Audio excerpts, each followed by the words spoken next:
Welcome to the Bold Lounge podcast. My name is Lee Burgess, and I will be your host. If you're anything like me, you love hearing inspiring stories of people who have gone on bold journeys and made a positive impact in the world. This podcast is all about those kinds of stories. Every week, we'll hear from someone who has taken a leap or embarked on an extraordinary journey. In addition to hearing their stories, we'll also learn about their bold growth mindset that they use to make things happen. Whether they faced challenges or doubts along the way, they persisted and ultimately achieved their goals. These impactful stories will leave you feeling motivated and inspired to pursue your own bold journey. I believe everyone has a bold story waiting to be freed. Tune in and get ready to be inspired.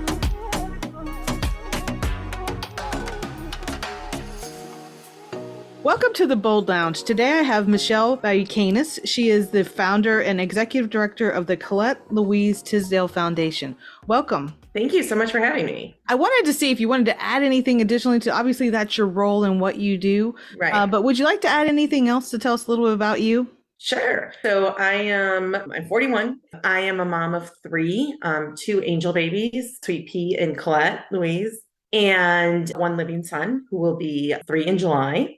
That's Elliott. And, I call myself sort of a recovering attorney. So I am an attorney by practice. I practiced for about a decade. And then really after the death of my daughter, really, I just shifted completely and shifted to this and starting my own nonprofit and running it. A lot of boldness here to talk about today, but we'll start off with your definition. So what is your definition of being bold? What does that look like in Michelle's world?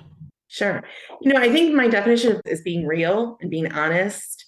It's not censoring ourselves, not hiding away from it. I hate the sort of like have to or you can't do that. Those phrases just don't compute in my definition of bold. And just really, living authentically and showing up as you are, not worrying about what other people are going to think and being willing to take the criticism and roll with it. I think that's really my definition. That's a great definition. I don't think I've had anyone say it's about being real, about being honest and not censoring yourself because of other people's opinions. Kind of variations every now and then, but I love that it's about being real, and that is bold. So when was the first time you remember being real? Yeah, I guess I always sort of had a streak of boldness in me. So I think, I was always the kid who challenged things, who just said, well, why can't that be the case? Why can't you do it this way? So, the phrase of like, we've never done it that way is my kryptonite. I'm like, no, that's not what we should be doing. So I guess I've always had a streak of boldness. I really think I fully stepped into the boldness that I was after my daughter died. I think, there was a lot of sort of, not necessarily direct messaging, but there's a lot in the air of sort of like, okay, now you move on. And you just, like, that was a chapter of your life. You just close it and you move on and you don't really talk about it. And I just refused to accept that. To me, it was, Colette is still very much my daughter in the same way that my son is. And my relationship with them is different.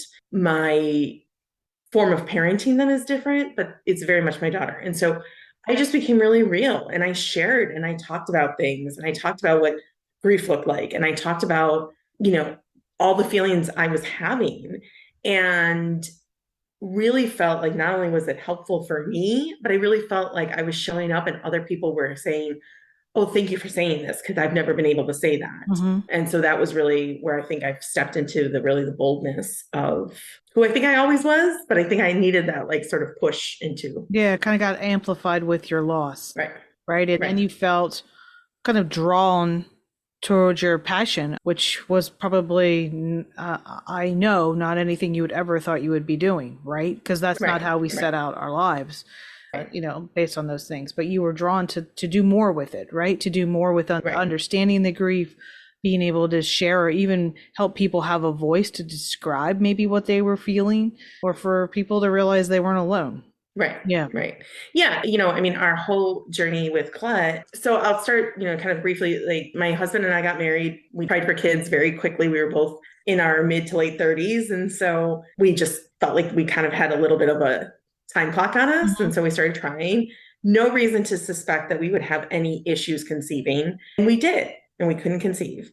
And we went finally after about 6 months, we went to get infertility testing. and had a diagnosis, yes, of infertility, but no real reason. So there was a couple things that they were like, oh, maybe we could improve this a little, maybe we could improve that a little, but nothing really, which is frustrating. And so we went, we kind of continued on that journey. And so we have only ever conceived through IVF. And my first round of IVF, we got pregnant. We were excited. And then I miscarried at about 7.5 weeks. And that was just, a whole new experience, right? We'd focused so long on just getting pregnant that we sort of lost sight of the fact of like, that wasn't a guarantee of anything. And then we kept trying. And on our third round, I got pregnant again with our daughter, Colette. It was pretty normal pregnancy. I mean, I will say that pregnancy is not for the weak because it can be really tough, but otherwise pretty normal pregnancy. When I was 21 weeks pregnant, something in me really pushed me and said I needed to go to the OB. So I made an appointment and my blood pressure was 188 over 110. So like frame of reference, the normal, the ideal is 120 over 80. So I was well above that. My OB stayed calm and she said, I need you to go to labor and delivery and they're going to monitor you. They might put you on medication, but she didn't really sound super crazy concerned. Mm-hmm. And so we went to the hospital. Yeah, you're almost 6 months pregnant at this point, right? Right, okay. Right. But I was nervous. Yeah. And then, once we heard her heartbeat, like, all of a sudden now this is all going to regulate and they were going to laugh at us. Like that's what we went in thinking, my husband and I. And that wasn't the case. My blood pressure didn't go down and it, was doing this. And so they started talking about admitting me. I didn't really know exactly why or what was happening. After all of this kind of craziness running around, when my OB's partner, who had been busy with some deliveries, finally had time and she came in, she said, has anyone explained to you what's going on? And I said, no. And she said, you have severe preeclampsia. You are being hospitalized. And I said, okay, I understand that. And she said, and you will stay here until you deliver. And so that was the evening of May 8th. I wasn't due till September 7th. And so, everything's going along normally. And then all of a sudden you get thrown for this. And what I started to realize was how many other families were putting into this. It just really realizing how often this was happening. And then really realizing my privilege and something I'm very thankful and very blessed for is that we didn't have to worry about the financial piece. Mm-hmm. We were able to, essentially we lost my income fairly quickly. I was able to take some leave. I was able to work from the hospital a little bit, but that only goes so far. And so I think, I really just started thinking about it. And I started thinking about friends of mine, even friends who were making good money, who couldn't afford to lose an income or half an income or anything like that. Mm-hmm. And so, I really just started to plant those seeds and really start thinking about that. So ultimately I was in the hospital a little over 3 weeks and Colette had been measuring behind when I was admitted. She was measuring about 2 weeks behind. And when they did a repeat ultrasound 3 weeks later, there had not been any catch up. And in fact, there had been no growth in those 3 weeks. So she was measuring very small. And so the doctors recommended delivery to basically under the guise of like, we can do more interventions on the outside than we can on the inside. And so delivered her emergency C-section, 24 weeks, 5 days. So very, very early, 16 weeks early. And she went straight to NICU. We were told all of these scary things. She made it. She made it through the first 24 hours and the first 48. And, she would have these little, dips and issues and, they'd let us know and then she'd pull through. And so, after probably about 2 or 3 days in the NICU, and I did get released 2 to 3 days later. And, I was home, we sort of settled into this routine that we expected to be doing until at least September. And then when she was 9 days old, my husband called me in the morning and he said, I called to talk to one of the nurses, like I always do, and they put the doctor on. And, that sort of was just a key of like, things are not as they have been. Mm-hmm. And so I took off real quick for the hospital. That was the day that she passed. So for micropreemies, they put them on a pretty intense ventilator that really is powerful and saves their lungs a lot of underdeveloped at that point. Right. Yeah. Saves a lot of preemie lives, but it's so intense in its like saving that it can also like long-term start to really hurt them. Yeah. And so they really try to keep babies on it for 24, maybe 48 hours. And then they transition them over to a less intense ventilator. And Colette was never able to handle the less intense ventilator. And they had tried over and over and over again. and they couldn't. And so what we were finally met with was that essentially, her body just couldn't take it. And so we lost her that day. And, just really scary and really, it's surreal to lose a child, and if anyone listening has ever done it, it's not within our like knowledge base, right? Just doesn't compute with us. And so it's just very surreal, and it's very difficult, and there's a lot of emotions. It's been a little over 5 years. I still struggle a lot with guilt because it feels like my body failed me and failed her. I know that's not, like, logically, I know that's not true, but I do deal a lot with that. And, I think that was a lot of what pushed me to really be bold, was to share that and to say, this is a real problem. Mom guilt across the board is a thing. It is alive and well, and all moms are experiencing it. Yeah.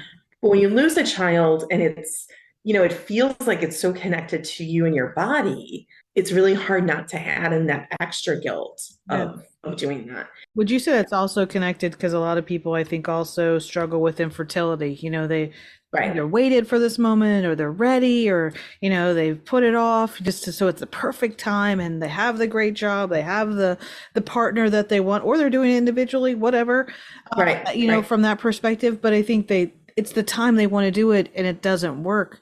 I think there's also that, like, what's wrong with me? Like, why am I not working? Absolutely. And what would you say to people, like, when they're in that trying phase, but not getting their result? Because I think it's bold to, one, go through IVF, because it's not easy. Right. And No. I think also for people to know, like, it's okay to stop and it's okay to keep going. And there's boldness in each of those paths. Absolutely. For sure. For sure. And I don't think that there's a person who's gone through infertility treatment that has not had the question of, what do I do next? Yeah. Right. And I've met many people on both sides of the equation, those who have chosen to go forward, those who have gone alternative methods. Yeah. And none of it is easy. None of it is an easy choice. None of it is, a good option. It's just, it all kind of is really tough. Yeah. I think my advice would be, like, it doesn't have anything to do with you. Pregnancy does not, it doesn't happen to everybody. I think the average of only 30% of people trying every cycle will actually get pregnant. And so that's a whole lot of people who are not going to get pregnant each cycle. Yeah. And then I think we add to it, these are areas that are where research is so underfunded that we just don't know enough. I always talk about when we were going to try again after Colette, we went and met for a preconception visit with a maternal fetal medicine doctor. And he said to me, well, at 28 weeks, we would start doing some extra fetal monitoring and this and that. And I looked at him and I said, I've never made it to 28 weeks of a pregnancy. Yeah. I don't know that I can. And, it was so interesting, because here's this doctor who is so specialized in all of this, who was answering all of our questions, who knew all this stuff, knew our case. And he sort of looked at me and he said, you're right. And just didn't really know what to say next. And that's, didn't have those answers, because they have this is what their process is. Well, I didn't know that I could get there. I still don't know if I can get there. We ultimately used a gestational carrier for our son. And that, talk about bold, right? I just do it completely differently. Yeah.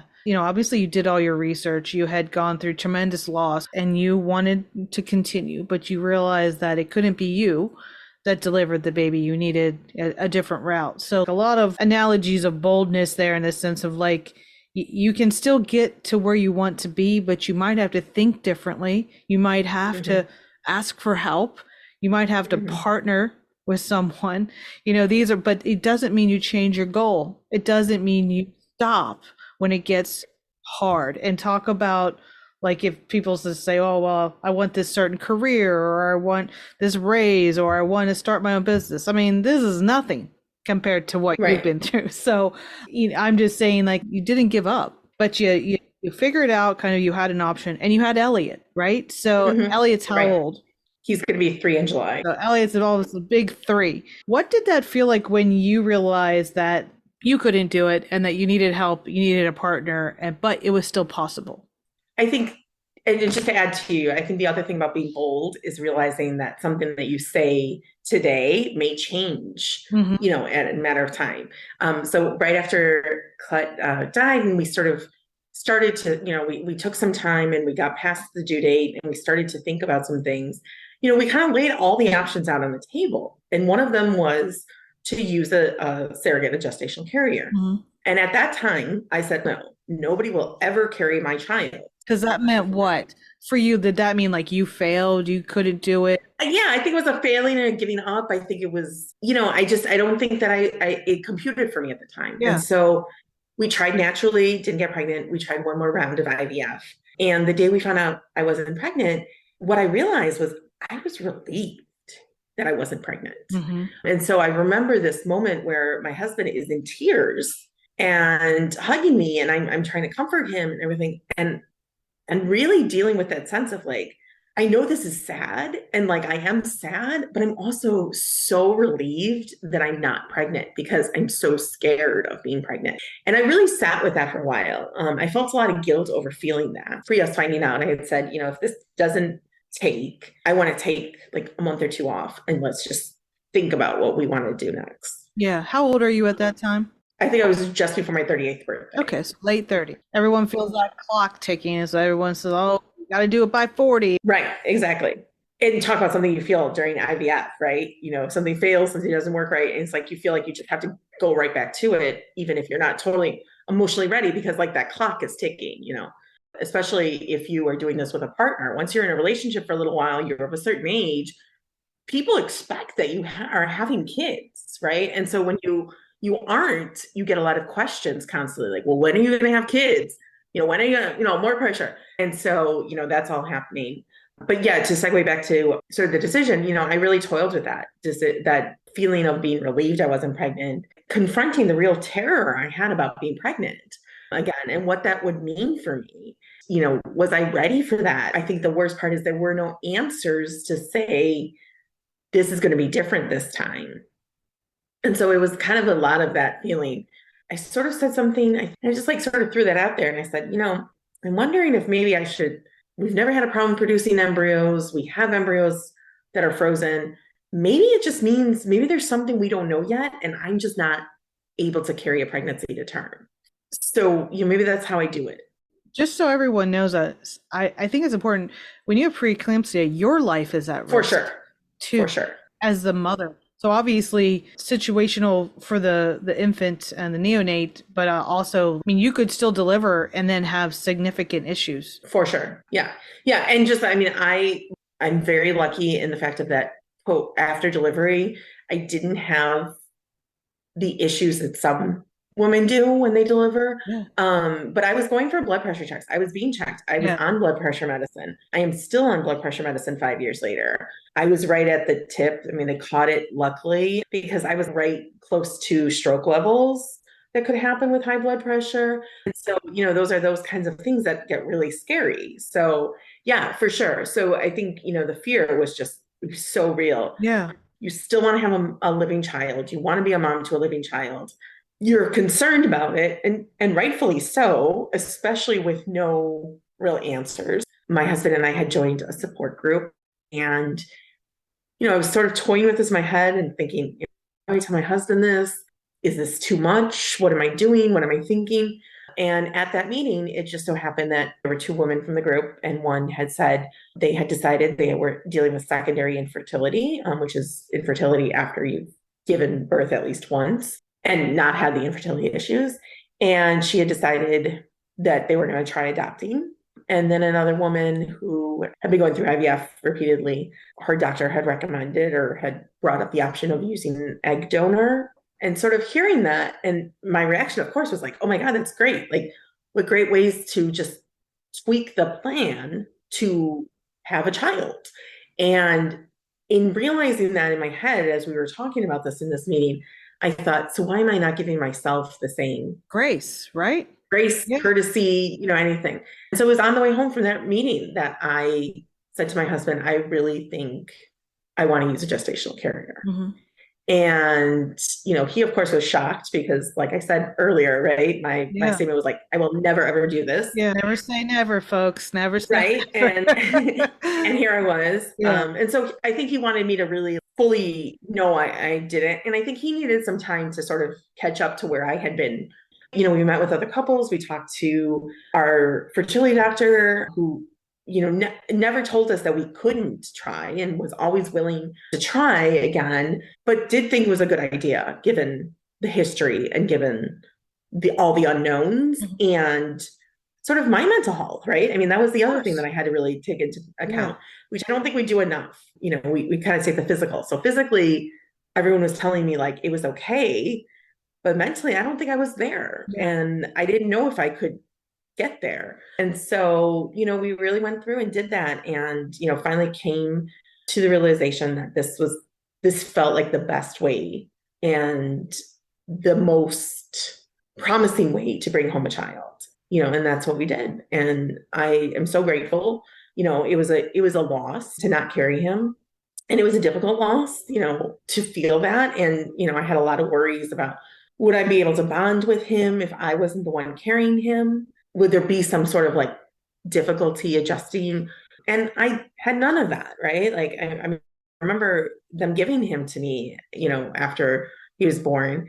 And, we sort of just like looked at each other. And I remember in like that instant, it was like, 2 seconds in, I was like, well, that was the stupidest worry I had for 40 weeks, and biologically he is our child. But regardless of whether biology or not, I think there's just some real sense of kids know, right? And kids have this inclination. They know who's a safe person, who's not. They know who's the protector, who's not. Yeah. And, I think that's why so many adoptions are so successful and, does that because I think kids really do adjust if it's the right fit. Let me ask you a couple questions because a couple things you said in there that I think can be extrapolated to like many situations. So one of the things is that you were set on a goal for a very, very, very long time and it wasn't working. Right. And you kept doing the same thing in variation, but like, you tried naturally and then you tried IVF. And that it was IVF, right? In the sense of like, that's what I mean by repeatedly trying. And you had loss and you had definitely indications that it was going to be challenging or even life-threatening, right? So, so you tried something for a very long time, but you also like honed in on that's my goal. I am not a quitter. I am going to keep trying. Like you said, never would I do this or X or Y. So what would you say to someone who kind of has a goal? And it could be something like having a child or just another, I'll say ordinary goal outside of creating a life. Right.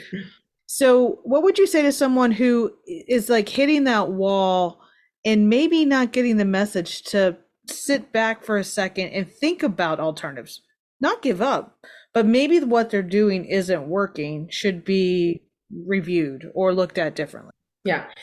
I think, definitely taking those breaks and those pauses, looking back now on our journey, there were a lot of times where I wish we would have taken the, cycle off or whatever. And we could have at any point, but you don't feel like you can. Yeah. So I always tell people if you really feel like you need to, unless there is some really good reason not to, take the time, take the minute to step back and look at it. Because I think that clarity is so important. So the power in the pause, right? Like you can use this in so many ways in your life. And obviously, for sure, this is one of them, but just being able to like pause for a second and that word you just said, the clarity that comes from just giving yourself a break, giving your loved ones a break, whoever's helping you with whatever your goal is. There's probably a group of people who are supporting, cheering, maybe partnering, or maybe you're doing it solo, but you're giving yourself a break first, right? Right. Yeah, absolutely. Yeah, for sure. And I think, it's also, you said it with like, people that are supporting you, loved ones, whatever. I'm a really big proponent of therapy. And so I think everybody in the world should be in therapy because I think we all have, being a human in just our day-to-day lives, being an adult is tough, right? And so whatever that looks like for everybody else, I think that's a really important part because you have somebody who knows you and is neutral, but also on your side, which is a weird, kind of thing. That's really important and really helpful. I think it's also, today I saw somebody had an article that was like the company you keep. And so, I think it's also surrounding yourself with people who support you and have you when you fall, but also push you forward and challenge you and are there. Because those people you want during the whole journey, but when you're hitting those roadblocks, you want those people to sit there and just be sounding boards for all of the things that hopefully come from some clarity of like, okay, so this is where I'm at. And like, do I give up on this? Or, how can I look at this? Even just the sounding boards of hearing that, I think is so important to do that. Choosing a different path to get there is not at all, shortchanging yourself or failing or anything like that. It's looking at it and saying, oh, I can't do this, right? This way. And so like, how can I do it otherwise? And finding that workaround. I think that that's really important to keep in mind. And I think that that's something I very much struggled with was if I didn't do it in these like exact ways, then it didn't count, right? Didn't reach the goal, or I don't even know what exactly all the words were. But I think that that's really important to just sit there and to say that. And yes, I mean, that can up to including revising the goal. Yeah. Well, it reminds me of like a map on when you're going on a trip, and anyone that has Google Maps or your iPhone or whatever you use, you know how it gives you 3 different routes or 4 different routes, and this is shorter, this is longer, and like it's longer but there's no traffic, or it's shorter and it's all red and yellow, so I kind of think of that as some of our our goal paths, right? Absolutely. But we don't always get to see kind of the red and the yellow.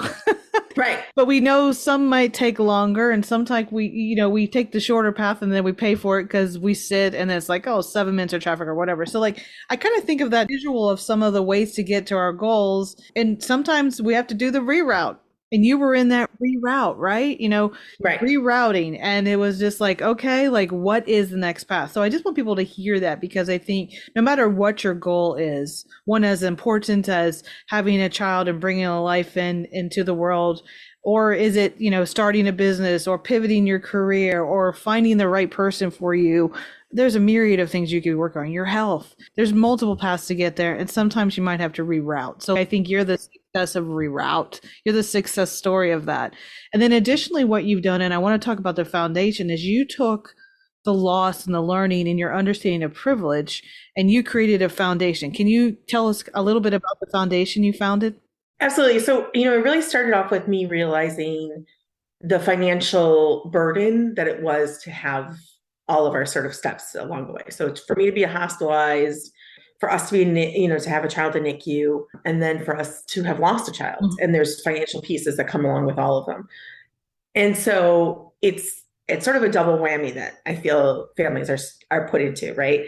There's usually some sort of loss of income. It could be a very minor of, I had to take off 2 or 3 days, or it could be very major, like I lost my job because I couldn't do it, whatever it is, and everything in between. So there's usually some sort of loss of income at the same time that generally your expenses are increasing, whether that's being put on bed rest and having to now, instead of watching your kids, you now have to have a babysitter. That's an extra expense at the same time that you're losing some income. Going to a NICU, right? A lot of times families are traveling quite a distance. Right now, I think, and I haven't done the most recent math, but I think we're at like 50 miles one way is the average that a family is traveling to a NICU. So that's a huge financial burden with everything. And then in loss, right? If you want to do any sort of memorial remembrance, whatever that looks like, that's something, that's an extra expense. And so I really started thinking about that. And, kind of throughout the whole journey, I kept thinking about like, there's so many situations that like, I can't, right? I'm not a doctor. I'm not, a nurse. I'm not a medical professional. I can't do that part. But there's so many things that we could relieve some burden on by just helping out financially. And that really kept speaking to me. And so I started talking to people. I mean, I talked to the social workers at the hospital where we delivered, just sort of said, hey, is this the thing? Like maybe I'm projecting a problem that isn't here. And the feedback I was getting was, oh my God, please do it. What can we do to help you do it? So we started off with doing financial assistance We're a nationwide organization. We help families, and sort of what we see are the 3 stages of Colette's life. And I think the 3 stages that are really problematic. And so that's the high-risk pregnancy develops complications or restrictions, NICU stays, and then loss. And that's everything from, the earliest pregnancy loss up to about 1 year of age. Started that off and really just, I had this vision of what I thought the need was going to be. That need has completely surpassed even my wildest thoughts. We're coming up on our 5-year anniversary. We launched in September of 2018, actually on Colette's due date. To date, we've helped over 1,800 families in 48 states, and we've given away over $1 million in grants. So you took something that obviously happened to you in your life, and you not only are a success story and inspiration to people to figure it out and to reroute, as I said, but I think, you took something and also realized I could help people with what I learned, right?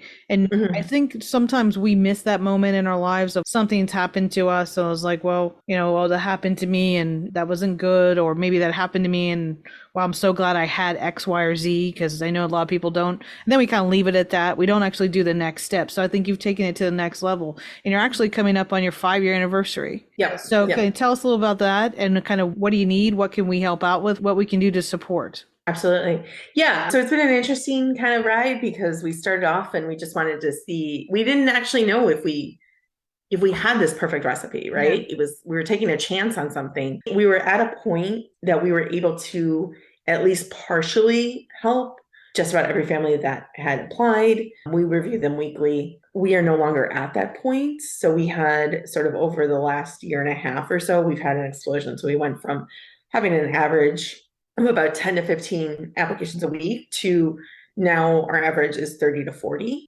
So we're hosting an event in September. It's actually on the anniversary of the launch, September 7th, in the Chicagoland area. It's called A Night at the Races, and it's going to be virtual horse races. All of that, all the funds are going to go straight to our financial assistance program. And that's what goes to families. We have generous donors who cover any overhead we have. And so 100% of our donations, sponsorships, all of that goes straight to the financial assistance fund. So it's going straight to families. All the information about the event, your story, and the things that you can learn from Michelle are in the episode notes. Thank you so much for being part of the Bold Lounge, for being bold, sharing your story, which I know for some people, they can really relate to it. And I think, like you said, you're giving people a voice, letting them know they're not alone. They can reach out to you to talk more about not only your experience, but also how to support the foundation. Thank you for being on the Bold Lounge. Absolutely. Thank you so much for having me. Thank you for listening to the Bold Lounge podcast. Through the continuum of bold stories, vulnerability to taking the leap, you will meet more extraordinary people making a positive impact for others through their unique and important stories. By highlighting these stories, we hope to inspire others and share the journey of those with a bold mindset. We hope you've enjoyed this podcast and look forward to sharing the next bold journey with you.